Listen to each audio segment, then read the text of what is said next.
Shalom everybody. So how many types of anti-Semites can be identified? In this broadcast, I will help you figure this out. I'm Olivier, helping you fight the new anti-Semitism.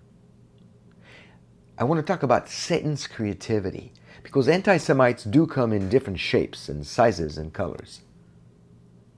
So please subscribe if you haven't already done so. Hit the notification bell and give us the thumbs up. It always helps. Thank you. See, as early as the first Jews were described in the Bible, anti-Semitism was a thing. And thousands of years later, it continues to be a thing.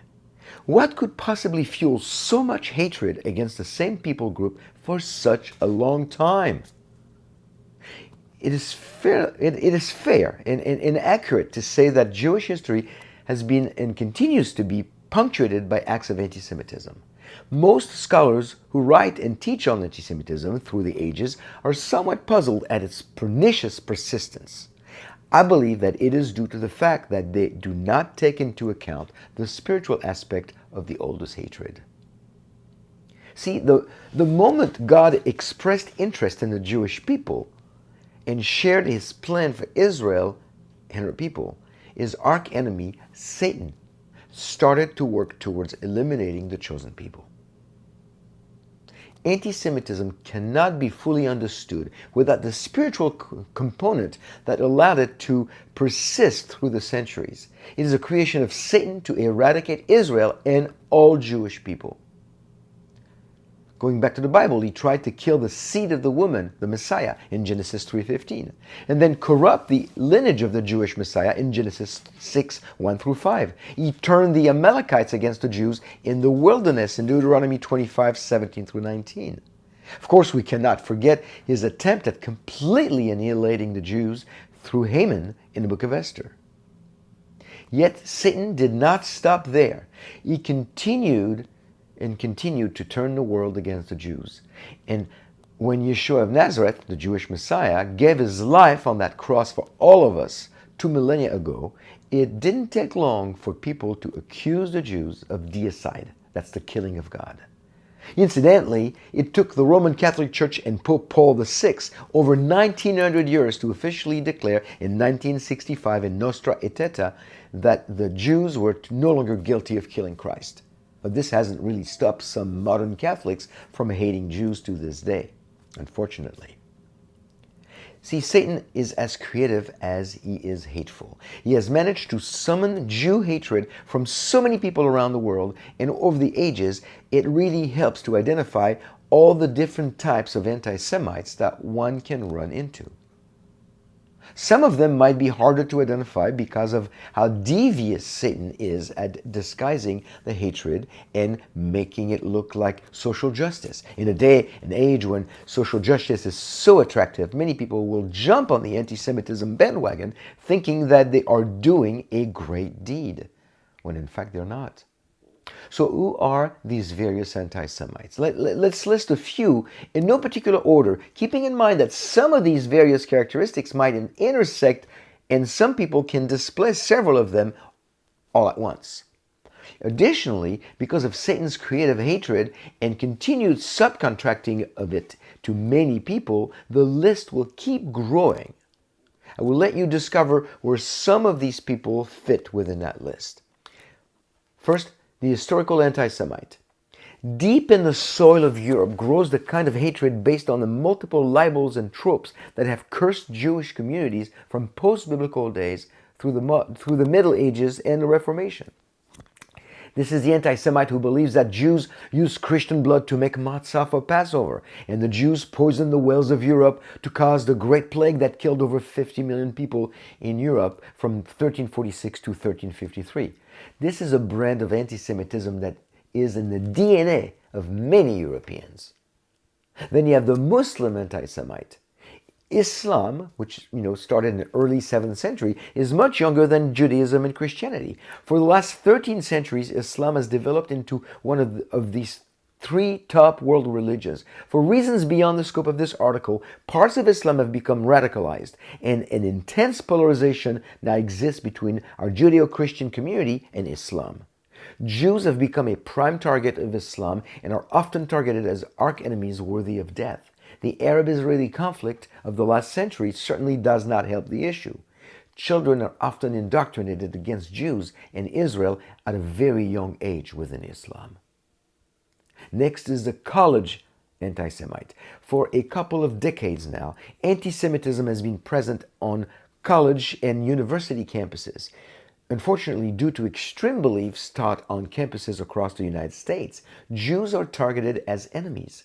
Campus intifada and hate fests are held on numerous campuses where most of the speakers are solely anti-Semitic. Global students who don't communicate with others outside these circles end up believing Israel and the Jewish people are the great Satan. When Jewish and pro-Israel or pro-Zionist students organize themselves, they almost always get disrupted and shouted out of having a voice. Then you have the joking anti-Semite. Everybody loves a joke, right? A good joke. Well, we should be careful not to make ethnic jokes, and most people do pay attention to that warning. Yet when it comes to jokes involving Jewish people, there seems to be a bit of a disconnect. People regularly joke about Jewish people being stingy and liking money and good deals, thinking it's very funny when in reality, it's very offensive. Most Jewish people will shrug their shoulders and appear to be brushing it off, but it is hurtful. The joking anti-Semite thinks he is funny, but he's not. Then you have the Christian anti-Semite. How can one be a Christian and hate the Jewish people? Wasn't Jesus a Jew? Of course he was. Unfortunately, starting within 1 century after the closing of the biblical canon, many church fathers started to develop an allegorical approach to the Bible that led them and their disciples to believe that Christians had replaced the Jews in God's plan. In God's plan, and God's promises and covenants. This is known today as replacement theology and is absolutely not biblical. The Christian anti-Semite thinks that he is keeping with the Bible's instruction by replacing the Jews, but they are actually making God into a liar and a covenant breaker.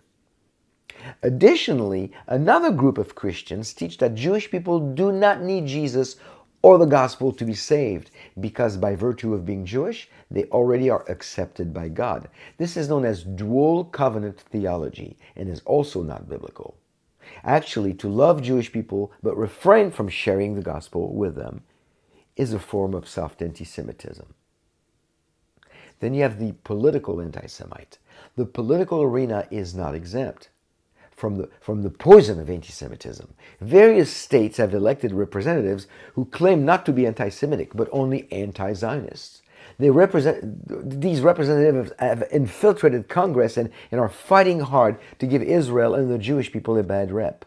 They claim that Israel is an occupier, colonizer, human rights violator, while completely ignoring terrorist attacks against Israel and the Jewish people. The political anti-Semite, their lobby against Israel, and slowly, what they do is slowly recruit people in their ranks to pass more resolutions against Israel.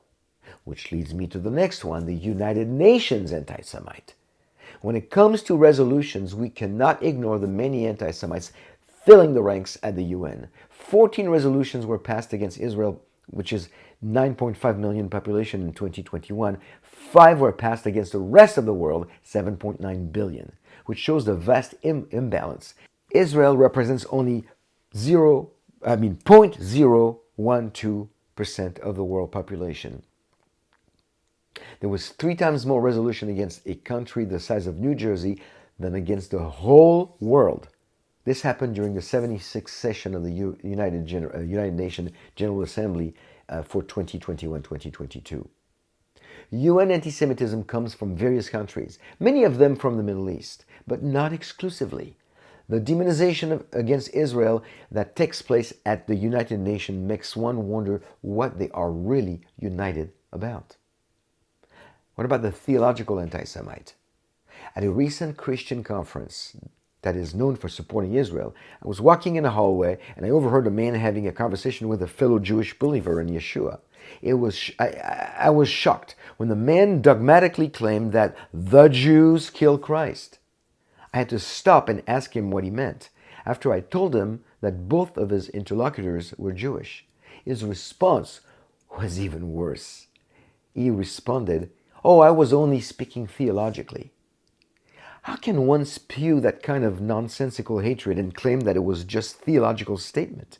You cannot cover anti-Semitism with a veneer of theology. I asked the man if Hitler killed 6 million theologically as well. He had no comments.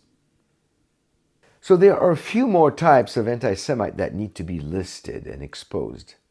But for now, we need to pause and reflect on the first that I just gave you on this in this broadcast. You probably know someone who fits the bill, or even more than one type within the same person. People can be corrected once we know that they need correction. We have to do our part, firmly but in love. In part 2, I will list 9 more types, and we will look at what they all have in common and how we can start to redirect their biased and xenophobic mentalities towards the truth and about Israel and the Jewish people. There is hope. We can help. But first, we need to educate ourselves. We need to know. And that's what I hope I can do in these 2 broadcasts about the different types of anti-Semites. Thank you for watching. Make sure you subscribe, tell your friends, and as always, be blessed. Shalom.